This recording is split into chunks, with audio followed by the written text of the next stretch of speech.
Hello, Sonia. Napakatagal mo naman sagutin eh. Kahapon pa ako tumatawag sa'yo. Kamusta ka na?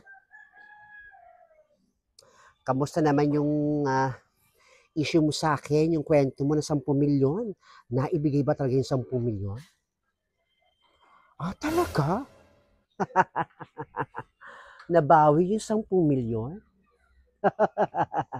Karma nila yon. Tama yun. Matalino pala yung amo mo yun, no? Hindi medyo makita ng ulo at least ginagamit ng utak. Kung ako yun, hindi ako mabibitan ng 10 milyon. Kahit sabihin pa nung babaeng yon, yung katotohanan sa anak ko. Ah, sige na. Salamat sa information, ha? Nananabik na talaga ako sa ano pang pwede mong maging kasunod ng kwentong ito. Sorry, ha? Call me, update me, ha? Bye. See you soonest. Ah, talagang pinsan ko si Sonia. Ba't tagang hindi kami pinaglalayo ng kwento? Talagang connected yung mga sitwasyon namin dito, pati sitwasyon niya doon. Julie, paliguan mo na nga yung aso. Julie, diyan na muna kayo ha. Grabe yung bagyo ngayon, kaya dapat maganda tayo. Bibili ako ng mga pangangailangan natin. Oh, Virgiline. Oh, Aling Adelpha. Kamusta naman ang milyonarya? Narinig ko nung nakaraan. Sabi mo sa akin, makakuha ka ng 10 milyon. Kamusta naman? Baka meron ka dyan, pengi naman, kahit magkano lang. Ay, nako. Pasensya ka na, Virginie, kasi binabangko ko yung 10 milyon eh. Alam mo na. Opa, si Adelpha yun. Ano kayang eksena? Ba ang kinukwento niya kay... Ah, talaga? Binangko niyo pa? Sa bagay, mahirap nga naman magkaroon ng malaking pera sa loob ng tahanan. Sa loob ng bahay, mamaya manakaw pa. So, anong balak mong gawin doon sa milyon na yun?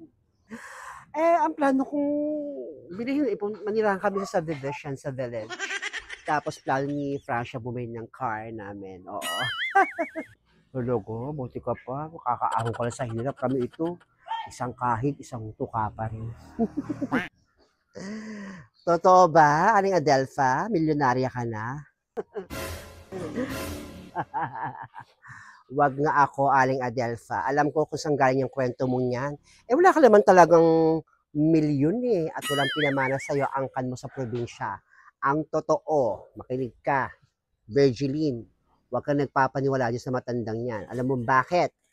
Kasi, yung 10 milyon yan, hindi naman totoo.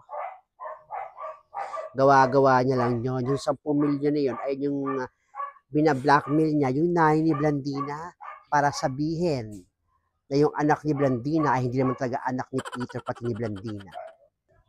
Pala mukha mo, pamana sa akin ang angkan ko yon, yung 10 milyon na yon. Totoo kayo sasabi ni Feling Taga? Uy, Feling, totoo ba yan? Oo, totoo yung Virgiline. Maniwala ka sa akin. Ako pa ba? Lagi akong updated sa pinsan ko. Huwag ka magyabang dito, Aling Adelpha. Dahil walang katotohanan yung pinagsasabi mo. Pamana. Mukha mo, nabawi nga sa 10 milyon. Kasi magkakal ka pa ditong mayaman ka. Eksena mo rin, no? Gusto tawagan ko pinsan ko para maniwala kang alam ko. Tumigil ka nga. Gusto mo tawagan mo. Wala ka pala eh. Tiklop ka pala eh. Diyan ka na nga. Sana patuloy ka pa rin na ng karma. Sige, Virgin, diyan ka na muna. Ayoko na makipag-usap. Sige ho, Aling Adelpha. Ingat ho.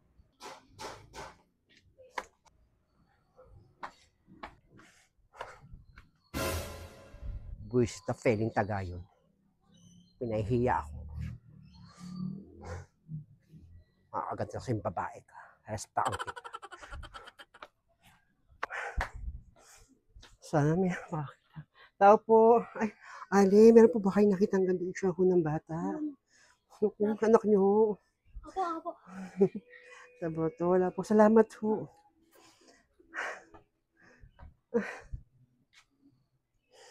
Anak, miss na kita.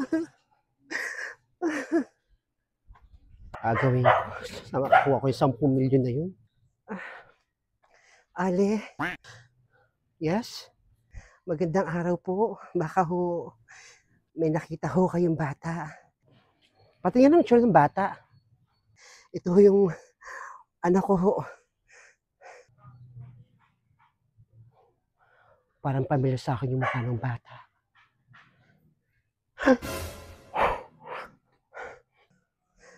Meron ho kayong nakitang ganitong itsura ho ng bata? Meron po. Ale. Pasensya ka na, wala akong kilala. Wala.